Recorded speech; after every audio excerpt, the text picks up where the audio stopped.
নমস্কার বন্ধুরা, আমি ইন্ডিয়া থেকে পিয়ালি বলছি। আমার প্রত্যেক ইউটিউব বন্ধুদের জন্য আমি নিয়ে এসেছি ছোট্ট ছোট্ট গল্প। গল্প শুনতে কার না ভালো লাগে? আমারও ভালো লাগে, তোমাদেরও নিশ্চয়ই ভালো লাগে।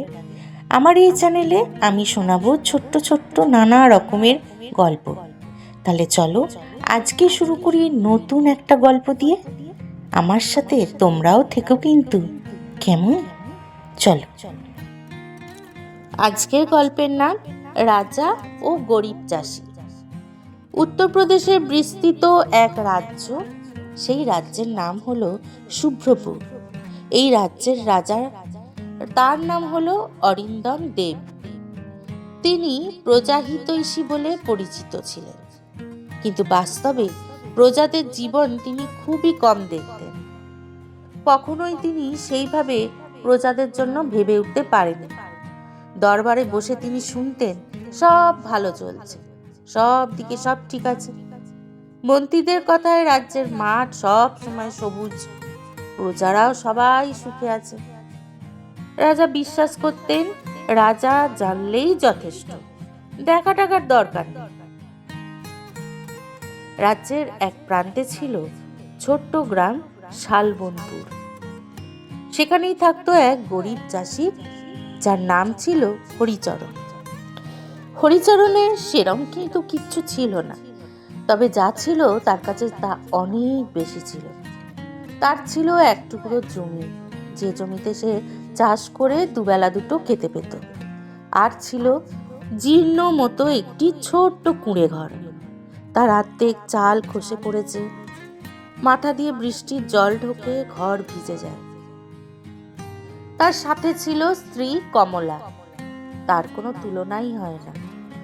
সব দিক দিয়ে সে তার সংসারটিকে পুরো আগলে রাখত। আর ছিল তার ছোট ছেলে মাধব। বছরের পর বছর সে চাষ করে, কিন্তু খাজনা, কর, সুদের চাপে তার ঘরে কখনো সচ্ছলতা আসেই না। এতটাই তাকে সুদের আর খাজনা দিতে হয় যে সে ভালো করেও যে দুবেলা দুটো খেতে পাবে, সেটাও অনেকদিন হয়ে ওঠে না। হরিচরণ বলতো, মাটি আমাকে চেনে গো, কিন্তু রাজ্য চেনে না। এই রকম করে কেটে যেতে লাগলো বছরের পর বছর। এমনই একটা বছরে চলে এলো বিশাল বড় দুর্ভিক্ষ। এক বছর বর্ষা ঠিকমতো হলোই না। তার ফলে কি হলো, যত ফসল ছিল সব হয়ে গেল এক এক করে নষ্ট। হরিচরণের ঘরে চাল নেই। কমলা একদিন বলল, এবার খাজনা দেব কি দিয়ে, কিভাবে কি হবে? মাথায় যে আকাশ ভেঙে পড়ল। একটুও বৃষ্টি বাদলা চারিদিকে কিচ্ছু নেই, শুকনো খটখটে হয়ে গেছে জমি, সমস্ত ফসল আমাদের নষ্ট। এখন মহারাজের খাজনা কি দিয়ে দেব বলো তো? হরিচরণ চুপ করে রইল। পরদিন খাজনা আদায়কারী এলো। সে বলল, রাজ্যের নিয়ম, খাজনা দিতেই হবে। হরিচরণ মাথা নত করল। তার জমি নিলামে উঠল। গরিব চাষির জমি একেবারে চোখের সামনে নিলাম হয়ে বিক্রি হয়ে গেল। সেই রাতেই রাজা অরিন্দম দেব অদ্ভুত এক স্বপ্ন দেখলেন। স্বপ্নে তিনি দেখলেন এক চাষি কাদা মাখা হাতে তার সিংহাসনের সামনে দাঁড়িয়ে আছে। চাষি বলছে, মহারাজ, আমার ঘামেই আমার মুকুট, আপনার মুকুট চকচক করে। রাজা ঘুম ভেঙে উঠলেন। একই স্বপ্ন দেখলেন তিনি। কে এই চাষি? তার এত কষ্ট? পরদিন রাজা ছদ্মবেশে রাজ্য দেখতে বেরোলেন। কেউ জানতে পারল না। সারা রাজ্য ঘুরে ঘুরে তিনি শেষে শালবনপুরে এসে দেখলেন শুকনো মাঠ, ক্ষুধার্ত মানুষ। এমন অসহায় অবস্থা তিনি আর আগে কখনো দেখেননি। হরিচরণের কুঁড়ে ঘরে তিনি আশ্রয় নিলেন। হরিচরণ বললেন, আমার ঘর গরিব, কিন্তু অতিথিকে ফিরিয়ে দিতে আমি পারি না। আমি যতটুকু আছি আমার অতিথিকে আমি ততটুকুতেই সন্তুষ্টভাবে রাখতে চেষ্টা করব। রাজা অবাক হলেন। রাতে আগুনের পাশে বসে হরিচরণ তার জীবনের কথা রাজাকে শোনালেন।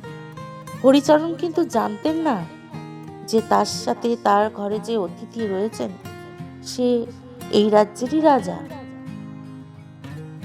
হরিচরণ বলে চলল, আমি রাজাকে দোষ দিই না, আমি দোষ দিই সেই ব্যবস্থাকে, যা গরিবকে সব সময় অপরাধীর মতো মাথা নিচু করে বাঁচতে শেখায়।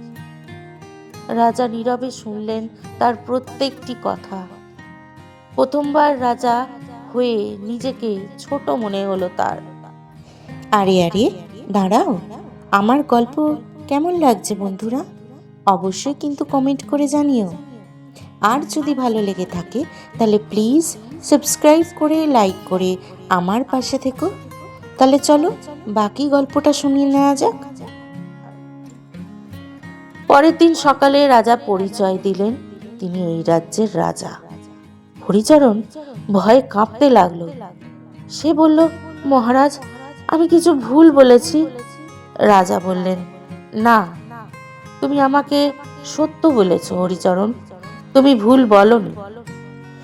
সঙ্গে সঙ্গে রাজা আদেশ দিলেন, দুর্ভিক্ষের বছরে যারা যারা খাজনা দিতে চেয়েছিল তাদের সবাইকে মুকুব করলাম আমি খাজনা। এই রকম পরিস্থিতিতে কাউকে রাজ্যতে খাজনা দিতে হবে না। হরিচরণের জমি ফিরিয়ে দেওয়া হোক। তার ওইটুকু জমি কখনোই নিলামে উঠতে পারে না। চাষিদের জন্য রাজকোষ থেকে সহায়তা দেয়া হবে। তারা যতটুকু সহায়তা পেলে নিজেদের জমি চাষ করতে পারবে, ততটুকু নিশ্চয়ই রাজ্য থেকে দেখা হবে। খাজনা আদায়ে মানবিক আইন দরকার। এত কিছু শুনে মন্ত্রীদের মুখ ফ্যাকাশে হয়ে গেল। 1 বছর ঘুরল, মাঠে আবার সবুজ হলো সবকিছু। চারিদিকে ভরে গেল সবুজ সবুজ ধানের ক্ষেত। হরিচরণ চাষ করে মাথা উঁচু করে হাঁটে। আজ তার বুকে এক রাস আনন্দ। সে করতে পেরেছে, আবার মাথা উঁচু করে দাঁড়াতেও পেরেছে। একদিন রাজা আবার এলেন হরিচরণের ঘরে। এবার পরিচয়ে নয়, সম্মানে। হরিচরণ বলল, মহারাজ, আপনি শুধু রাজা নন, আপনি আমাদের মানুষ, আমাদের মতন মানুষ। রাজা অরিন্দম দেব শেষ বয়সে বলতেন, সিংহাসন উঁচু বলে প্রজাদের কষ্ট দেখা যায় না, তার জন্য কিন্তু নিচে নামতেই হয়। এই গল্প থেকে এইটুকুই শিক্ষা পাওয়া গেল, প্রজার ঘামেই রাজ্যের কিন্তু প্রতিপত্তি। গরিবের কথা না শুনলে রাজ্য যেমন অন্ধ হয়ে যায়, একেবারে তলিয়ে যায় অন্ধকার রাজ্যে। ন্যায় মানেই কর নয়, করুণা। আর প্রকৃত রাজা মানুষের পাশে দাঁড়ায় একদম নিঃস্বার্থভাবে। আমার এই গল্প তোমাদের কেমন লাগলো বন্ধুরা? অবশ্যই কিন্তু কমেন্ট করে আমাকে জানিও। আমি এরকমই ছোট্ট ছোট্ট গল্প তোমাদের সামনে নিয়ে আসব। আজকের মতো তাহলে বিদায় নিই, চলে আসব আবার আর একটা নতুন গল্প নিয়ে। রকমারি গল্পের সম্ভারে তোমাদের সাথে আবার দেখা হবে। আজ তাহলে আসি, কেমন? টাটা।